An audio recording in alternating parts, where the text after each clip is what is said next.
Ladies and gentlemen, welcome back. Yesterday I dropped my Mela loadouts for us in Caldera. However, our lovely friends at Sledgehammer and Call of Duty have decided to drop us a bombshell with some weapon tuning that is going to be rocking our world. So without further ado, let's see what these guys have done for us. So first of all, we've got the AK-47. That's had its initial recoil deviation increase. What does that mean for us? That means it's going to have a slight increase for the deviation, which means that this gun is pretty much going to probably be meta still. It's probably going to take the space off the EM2, which looks like it's had a big change on it.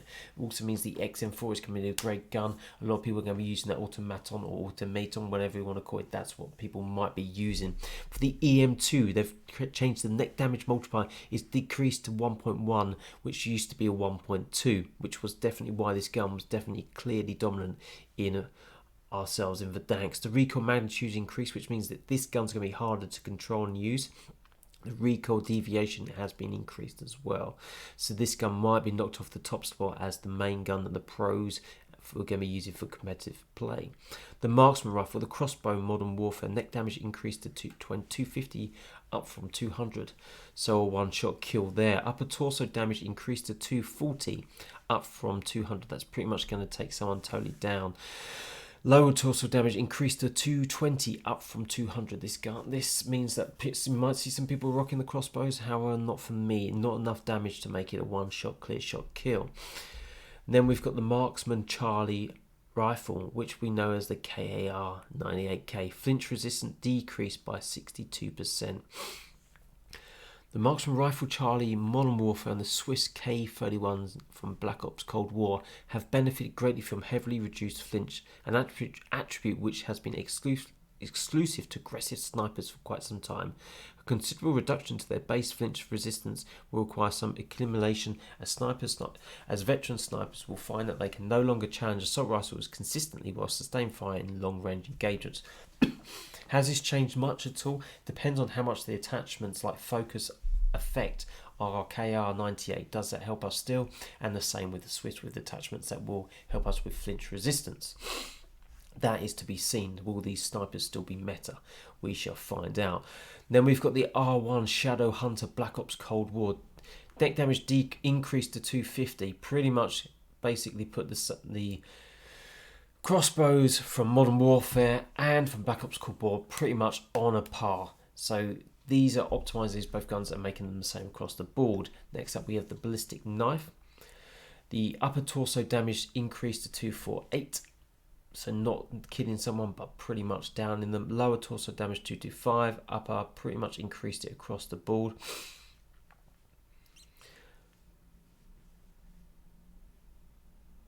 Interesting. Then baseball bat, battle axe, cane, and a mace have all had distance decreased for their lunge. Okay, and for this they are dying to melee weapons can often feel unfair and unfun. Lunge distance could push some melee weapons over the edge when combined with the ability to achieve melee finisher damage in only 2 hits, giving players only a few hundred milliseconds to react.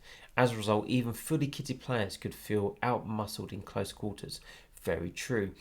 Cali sticks is one of those we hate, which simply should not happen. Players wielding melee weapons will now be much less threatening, granted there is not an overabundance of missed shots.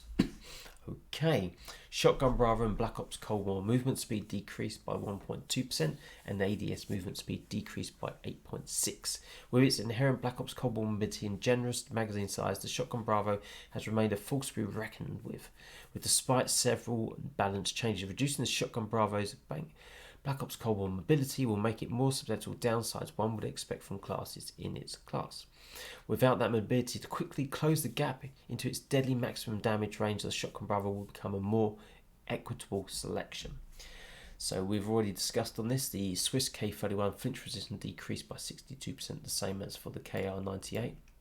Now here we see some big changes.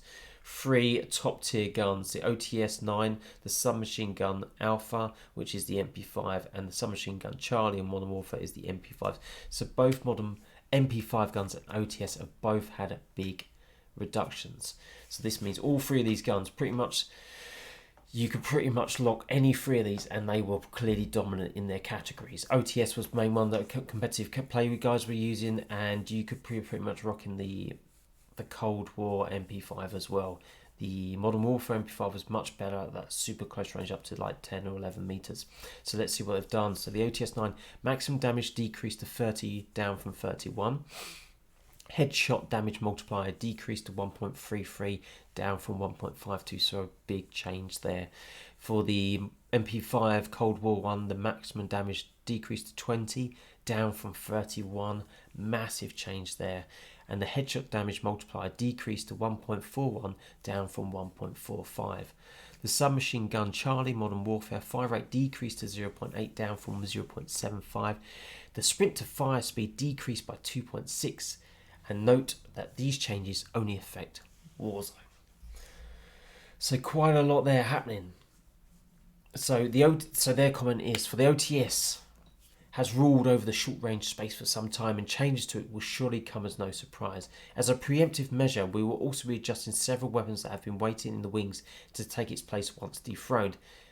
PPSH.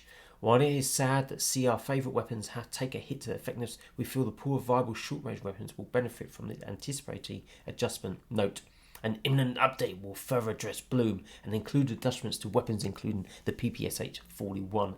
Clearly that I know that the PPSH, my friends, will be the dominant go-to SMG, which is what I did say in my video, which I've done yesterday, and already now they're going to be thinking of nerfing it. God damn, people. Get on my nerves. So attachment adjustments, optic. The G16 2.5, the eye position has shifted forward. So this one has become the preferred optic across Caldera. By shifting the eye position forward, we are creating a greater area of magnification, which will better assist in carving out its identity. So they want to push this one as a go-to one. That means a lot of people have been complaining about it. Okay, and stocks. Stock-wise, these are for Cold War. The Raider stock movement speed modifiers decreased by 25%, and the SAS combat stock movement speed modifiers decreased by 25%.